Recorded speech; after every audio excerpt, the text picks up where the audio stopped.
fato, Data Analytics, assim como inteligência artificial, é um dos temas mais procurados ultimamente, porque as organizações elas entendem que são tecnologias que estão ligadas diretamente a gerar vantagem competitiva, seja por desafios de eficiência operacional ou desafios de inovação, novos negócios, novos serviços. Então, justamente por conta de gerar essa vantagem competitiva, todo mundo quer aplicar e usar a tecnologia nos seus negócios. Como reconhecer?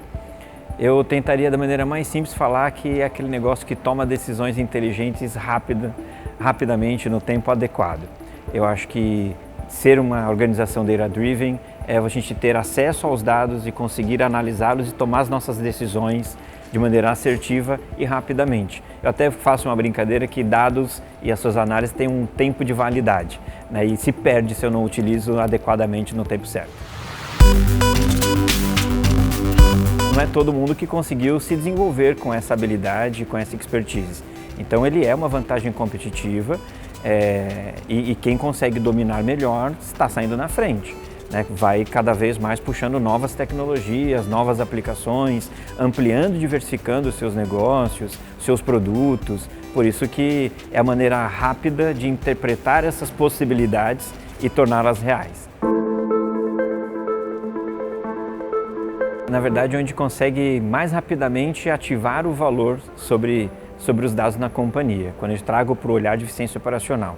Hoje a gente tem diversos processos, diversas análises que são feitas por seres humanos, porque depende de um julgamento, depende de uma habilidade nossa, mas sem dúvida, se eu tenho isso estruturalmente realizado por dados, eu consigo aplicar inteligência, eu consigo automatizar esses processos. E aí é onde eu ganho eficiência. Então todos os processos que eles são atividades repetitivas, a gente consegue automatizar de alguma maneira. A gente veio fazendo isso em toda a revolução tecnológica, é o que a gente veio fazendo isso, desde a época quando surgiu a luz, etc. É o mesmo processo, só que agora no mundo mais digital, né? Então, tudo a gente precisa digitalizar para transformar em dado, para gerar uma tomada de decisão.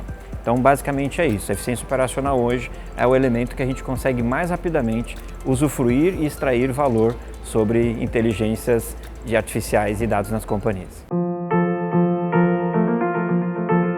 Olha, da mesma maneira que ele abre muitas possibilidades de inteligência na companhia, inteligência aqui, vou tentar sair de um tema clássico e traduzi-las, que é basicamente conectar os pontos e tomar uma decisão. Esse é o principal ativo que a inteligência artificial nos habilita.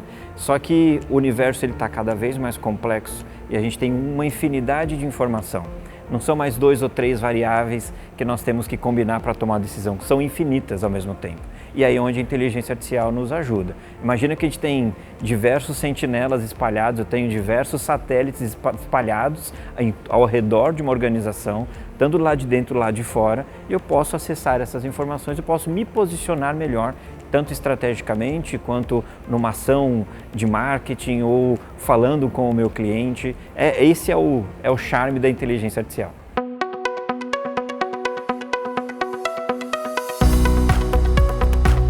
A inteligência artificial generativa, ela contribui e resolve o mesmo problema da inteligência artificial clássica. No fundo, o que diferencia é que a inteligência artificial generativa, pela habilidade de gerar alguns conteúdos como vídeos, sons, imagens e outras coisas, ela consegue replicar tudo aquilo que eu ensinei para uma máquina e ela consegue gerar algumas combinações novas. Quando a gente traz isso à tona, ela torna-se mais usual, eu enxergo outras possibilidades, outra dimensão de possibilidades que antes eu não enxergava e são coisas que eu consigo aplicar no meu cotidiano. E a inteligência artificial, ela rompeu um elemento que todos nós aqui tínhamos a inteligência artificial como algo muito distante, somente para algumas empresas de mais inovação ou mais inovadoras, ela tornou mais democrática, porque eu, você, todo mundo aqui, inclusive que está nos acompanhando, consegue utilizar rapidamente. Né? Se a gente for pensar que tecnologias que já eram do nosso dia a dia já tinham inteligência artificial, a gente já utiliza faz muito tempo. Mas a generativa, ela abre uma infinidade de novas possibilidades de uso pelo fato do recurso de ser generativo.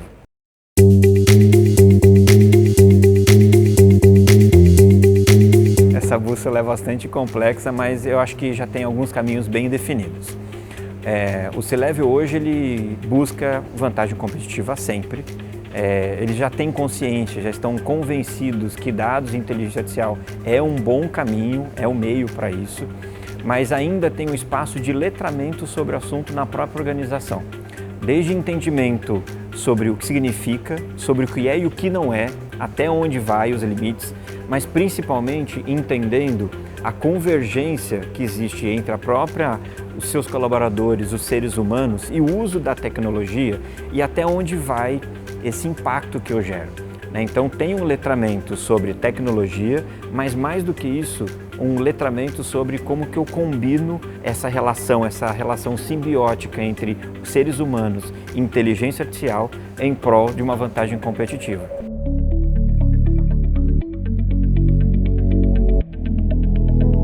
A gente entende que a hiperpersonalização é um segundo momento. Vamos supor que nós temos 3 momentos nessa era da inteligência artificial. A gente tem um primeiro momento que todo mundo consegue materializar e já realizar soluções e aplicar soluções em torno da eficiência operacional.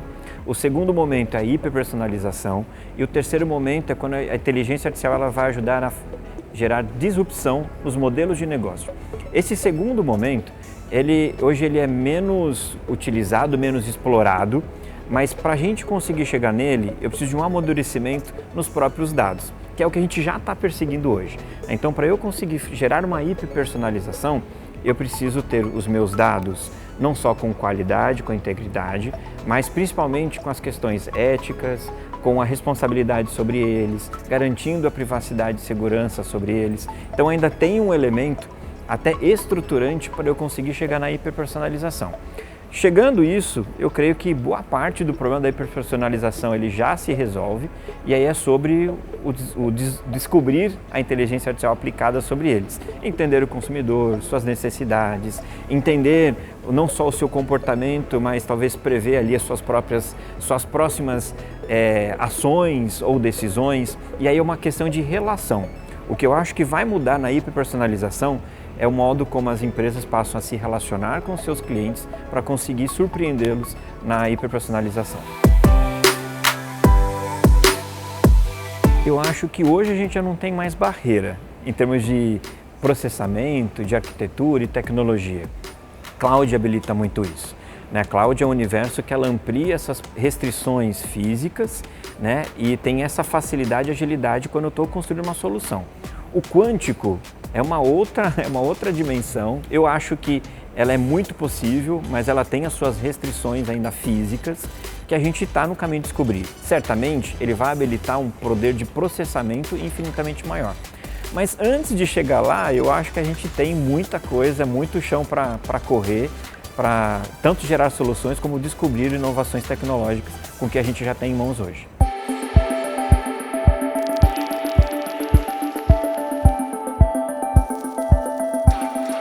Eu acho que existe um roteiro, eu não acho que existe um único roteiro, e aí tem um lado que é um pouco do nosso trabalho, inclusive, de entender o contexto dos nossos clientes, porque cada contexto de cliente é muito diferente do outro. Tem as suas pessoas, seu modelo organizacional, o seu modelo de gestão, o seu parque tecnológico, tem as suas peculiaridades, além da questão das indústrias. Então, não acho que existe um caminho único, eu acho que existem alguns caminhos, existe o caminho do cliente. E ele passa naturalmente, parece até óbvio que eu vou dizer, mas é sobre entender esse contexto. Ter uma metodologia simples, enxuta, que consiga drivar esses caminhos, priorizando as hipóteses corretas e naturalmente ter um ciclo contínuo, mas ele curto e muito rápido. Eu acho que é isso que move as companhias para entrar nessa tecnologia. O que tem de diferente, principalmente quando a gente fala de inteligência artificial, ele tem um choque em relação à questão metodológica, que ela exige uma metodologia de experimentação.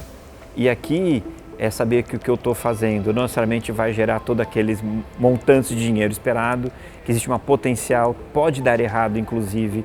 Então tem esses elementos ele passa por uma revisão organizacional, metodológica, uma questão de modelo de gestão diferente, que eu acho que é o que a gente está descobrindo e é o que a gente ajuda os nossos clientes a descobrir também.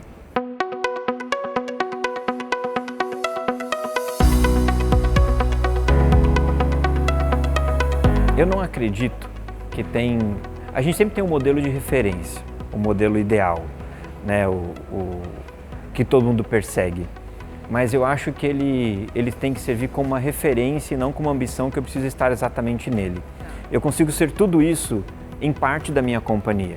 E eu acho que as companhias, elas são tão complexas com tudo que elas têm que lidar, que elas não conseguem simplesmente mover e avançar o nível de maturidade em 2, 3 meses.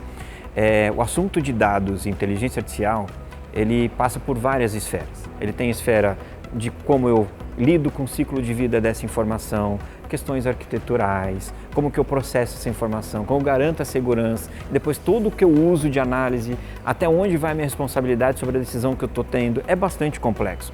Então eu acredito que o melhor caminho é a gente, quanto organização, se entender, fatiar esse problema em problemas menores, caminhar rapidamente com eles nessa direção de ser o melhor possível, né, essa referência, e aí eu vou traduzindo e moldando essa companhia para esse futuro.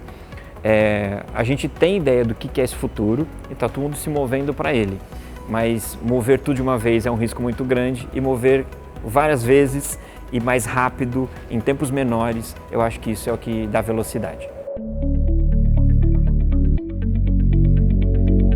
A CIT, nós nos tornamos uma empresa AI First. Essa foi a primeira decisão, né? Então, inteligência artificial, ela, principalmente com a generativa, ela é extremamente importante para a nossa indústria e a gente se moveu rapidamente para ser uma AI First. A gente tem utilizado inteligência artificial em todas as esferas da nossa companhia, tanto suportando os nossos colaboradores, como levando isso para benefício dos nossos próprios clientes. Então, acho que esse é o desafio que a CIT tem se posicionado. A gente se colocou no lugar de ser uma empresa AI First para fazer primeiro e, através disso, conseguir conduzir os nossos clientes e o próprio mercado para esse futuro. Então, a gente tem se posicionado como protagonista desse tema para ajudar a moldar, a construir esse futuro, que está entre eras ainda, e a gente está descobrindo muita coisa, mas a gente tem acelerado para conseguir construir esse futuro. Os próximos passos é usar a inteligência artificial. Não tem muito diferente, mas a gente tem adotado desde uso simples de atividades muito rotineiras, a gente já tem convertido para que isso seja automatizado por inteligência artificial, até para usos mais complexos que suportem os nossos colaboradores nas suas atividades. No fundo, a gente acredita que o AI First, ele não vai substituir as atividades atuais, mas ela elimina atividades rotineiras que geram ineficiência nas nossas vidas quanto humanos, e a gente potencializa esses humanos para desenvolver novas coisas, até potencializar as nossas habilidades, quanto pessoas que têm poder de julgamento, têm poder de tomar decisão, e é isso que a gente está buscando.